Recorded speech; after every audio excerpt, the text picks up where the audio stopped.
Un saludito para todos y bienvenidos una vez más a un nuevo video en el canal de YouTube de Fútbol 11. Esta vez, y como ya lo vieron en la miniatura, vamos a analizar el torneo de Leonardo Mengíbar, su clausura 2025, debido a que fue bastante destacado, pero quiero llegar a concluir si realmente es la mejor versión de Leo que hemos visto o si todavía le falta al centrocampista albo por explotar para mostrarnos su mejor nivel en la Liga Mayor de Fútbol. Desde ya les digo que si algo se me queda en el tintero, su oportunidad es de colocarlo por acá abajo en los comentarios. Sí quiero hacer una pequeña aclaración, recordar que esto realmente en el fútbol la mayoría de temas son totalmente subjetivos y yo entiendo que hay algunos que les gustará más esta versión que la que vimos en Metapan, pero voy a dar lo que es particularmente mi opinión. Así que con eso aclarado, vamos a arrancar revisando el perfil del jugador.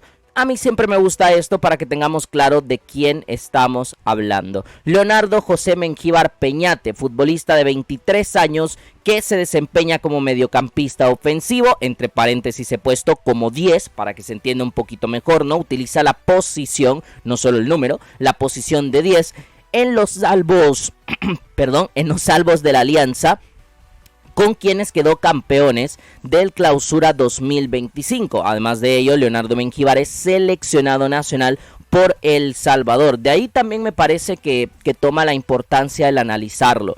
Primero, porque en teoría es una pieza muy importante para el conjunto albo. Y segundo, porque es un seleccionado nacional constante desde el año 2023. Esto también invita a pensar que al ser uno de los futbolistas que tiene mayor talento neto, pues un poco hay que ir revisando la evolución que ha tenido Leonardo Mengíbar. Creo que el primer aspecto para poder determinar qué tanto ha cambiado Leo Mengíbar en cuanto a mejoría futbolística son los números comparándolos con lo que ha sido toda la temporada, es decir, 2024-2025.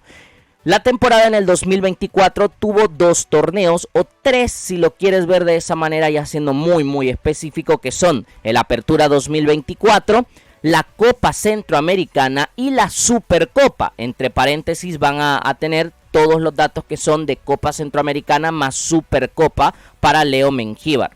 Ok. En el año 2024, en el Apertura, Leo jugó 17 partidos, más 4 que son 3 de Copa y 1 de Supercopa salvadoreña, acumulando 650 minutos en el torneo local, mientras que 650 fueron extra en las otras 2 competiciones, o sea, alrededor de 800 minutos, poquito más de 800 minutos lo que jugó en esa primera parte de la temporada 24-25. Durante ese periodo, esos 21 partidos, Leo Mengíbar marcó 3 goles y 1 asistencia, que realmente si te pones a pensar son números un poco bajos para un futbolista que todavía no se había sentado. Es verdad que de la mano de Jorge El Zarco Rodríguez poco a poco fue teniendo minutos, pero el mismo Jorge hacía énfasis en que Leo se iba a ganar el minutaje mucho más amplio cuando él se lo mereciera. O sea, es como que lo iba llevando de a poco, es como iba tratando de medirlo en ese sentido, y Leo no terminaba de explotar. Para este momento, Leo ya estaba jugando de 10 en Alianza concretamente, o sea, no de extremo, donde entiendo, sobre todo por la gran población de extremos que ha tenido Alianza en los últimos años, pues tener un hueco por ahí era un poquito más difícil y como 10 le hacía más sentido. Se mantuvo en esa posición con Ernesto Corti y los números realmente cambiaron bastante. 23 partidos jugados, ojo, solo en el torneo Clausura 2025. Como no hubo más competiciones en este arranque de año, entonces creo que esto le da más valor porque Leo juega 2 partidos más, pero con 2 competiciones menos. Más de 1600 minutos, es decir, duplicó los minutos que jugó en el 2024 con Alianza, marcó 5 goles y dejó 2 asistencias, 2 goles más y 1 asistencia más, que ya son 7 intervenciones directas a gol.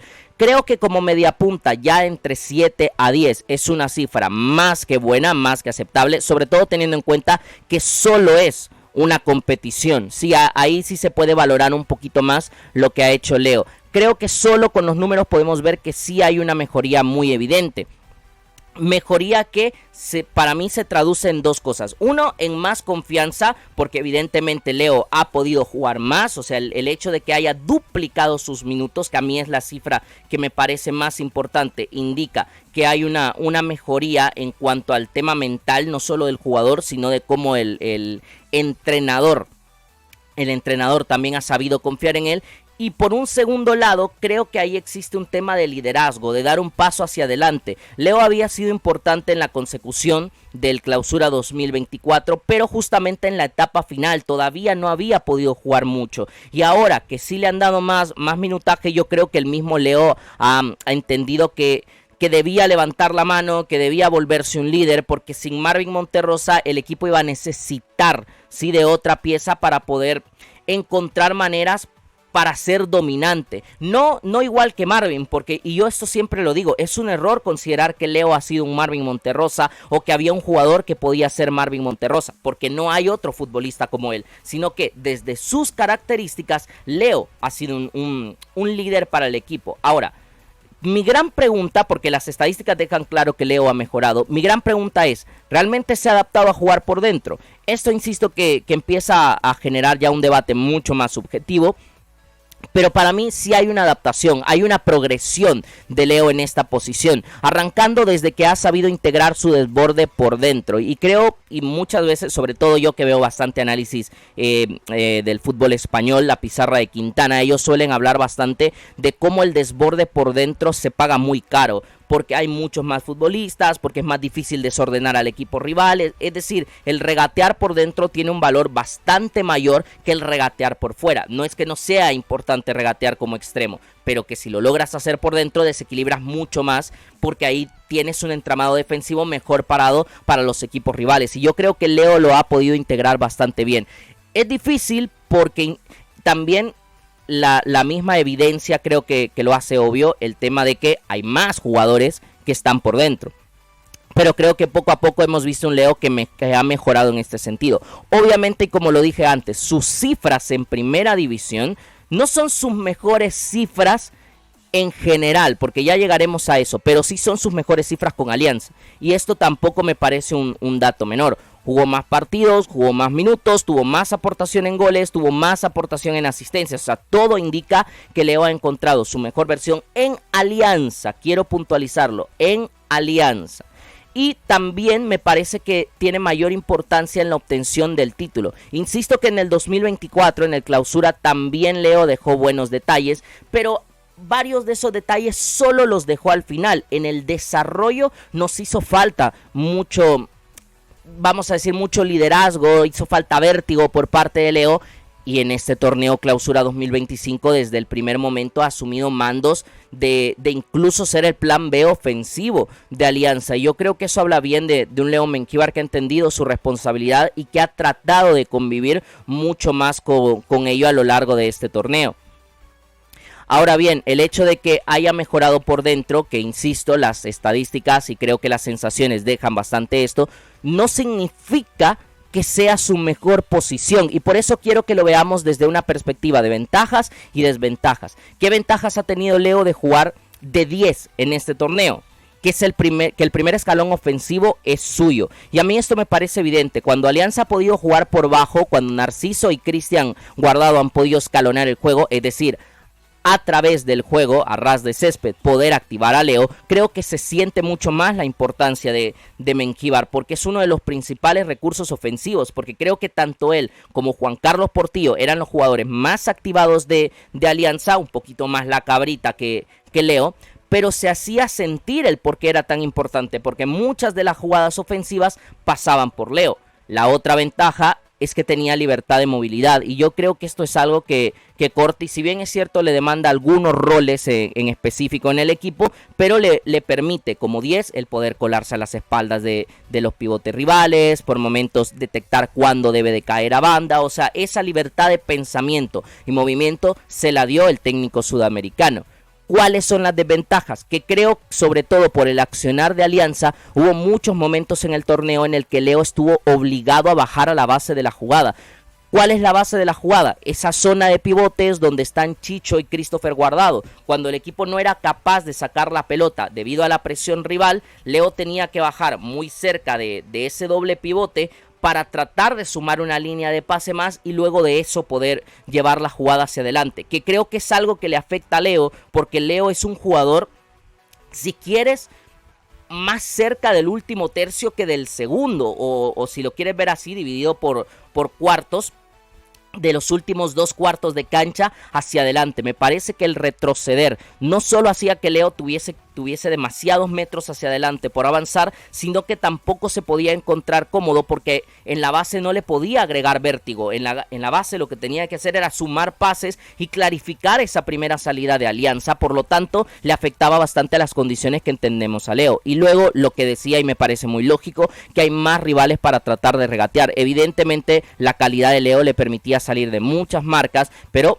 generaba complicaciones porque a la larga encontraba más jugadores a los cuales o tenía que seguir regateando o ya lo obligaban a moverse por banda para encontrar una ventaja mucho mayor. O sea que no necesariamente jugar de 10 implica que Leo tuviese mejores condiciones para ejercer su fútbol. Con lo que hemos mencionado, tanto en lo cuantitativo como en lo cualitativo, dejo preguntas a manera de conclusión para que cada quien la responda. ¿Es su mejor nivel en la liga local? Y a esto es lo que quería llegar antes. Ya tomando su etapa en Chalatenango, incluso en general, no. A mí me parece que es su segundo mejor torneo. Pero hay un torneo que a mi juicio es mejor, que es el Clausura 2023, donde Chalatenango desciende. Y sí, yo sé que es irónico hablar de eso, pero es que Leo Mengíbar era el total líder de ese equipo. Todo lo que pasaba o no pasaba en Chalatenango era por lo que hacía Leo Mengíbar. Ese torneo hizo 4 goles y 4 asistencias, es decir, 8 intervenciones directas a gol. Era el capitán del equipo, titular totalmente indiscutible y jugaba como extremo.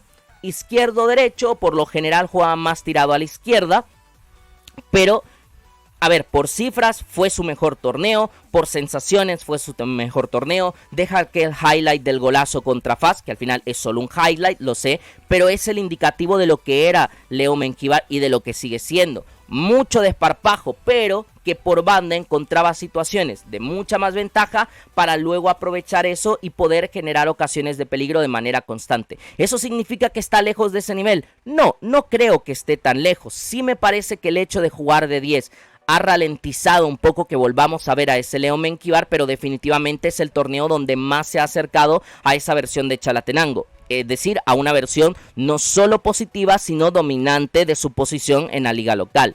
¿Sería mejor que volviese al extremo? Esto a mí particularmente me parece que sí, pero en Alianza no creo que lo vayamos a ver. Juan Carlos Portillo, Michel Mercado, Ángelo Rodríguez, acaban de contratar a Noel Rivera, tienen a Alan Ocon encima, Iner Guevara como uno de los juveniles. Realmente creo que el futuro más cercano de Leo pasa por seguir jugando de 10 y por lo tanto evolucionar en consecuencia de eso, ¿no? No solo el sentirse importante como lo está haciendo, sino volverse uno de los jugadores más condicionales para el rival. ¿Qué quiere decir? Que cada vez que toca la pelota genera al rival que pierda algo, que le reste algo. Ya sea porque en conducción vas regateando rivales, ya sea porque te acercas a la frontal o a los picos del área para acercar a tu equipo en ofensiva, o incluso que siga mejorando el tema de la producción de goles, que creo que como llegador es algo que también ha mejorado Leo, y quizás si esa faceta le puede nutrir con más goles, probablemente ya lo veamos encasijado como 10 de aquí por lo menos a varios años. ¿Qué le podemos pedir para la apertura? Creo que esta es una muy buena pregunta en clave Leo Mengíbar y en clave Alianza. Lo que yo creo que le podemos pedir a Leo es un torneo donde cada vez se vuelva más líder. Insisto que nunca va a ser Marvin Monterrosa, y esto no es precisamente malo, es simplemente que Leo tiene otras características diferentes a lo de Marvin. Pero como 10 del equipo, sí yo le veo la necesidad de que más que el juego le llegue, que él tiene que pedir mucho más la pelota, de generar líneas de pase más concretas, que creo que esto para su forma de entender el fútbol es bastante adaptable. Y a partir de ello, ser un plan principal para Alianza, porque si yo algo le puedo achacar a Leo es que Juan Carlos Mengíbar era el arma principal ofensiva del conjunto albo para el clausura, y que a veces Leo, que aunque era claramente el plan B, pero muchas veces costaba activarlo. Entonces creo que la necesidad en el rol de él es que encuentre esa manera de que lo puedan activar con mucha mayor facilidad y a partir de ello permitirle a Alianza tener más opciones ofensivas al frente del ataque. Este es el análisis del torneo de Leo Mengíbar y, como digo, un poco de manera subjetiva, aclarar si es o no su mejor nivel en la liga local. Que esto cada quien puede contestarlo y les invito a que lo hagan por abajo en los comentarios. Espero que les haya gustado. Si es así, darle like, compartir y suscribirse para que más gente siga apoyando este proyecto. Y si todo va bien, esta misma semana todavía volveremos con un poquito más de contenido. Un saludito para todos, cuídense mucho. Chao, chao.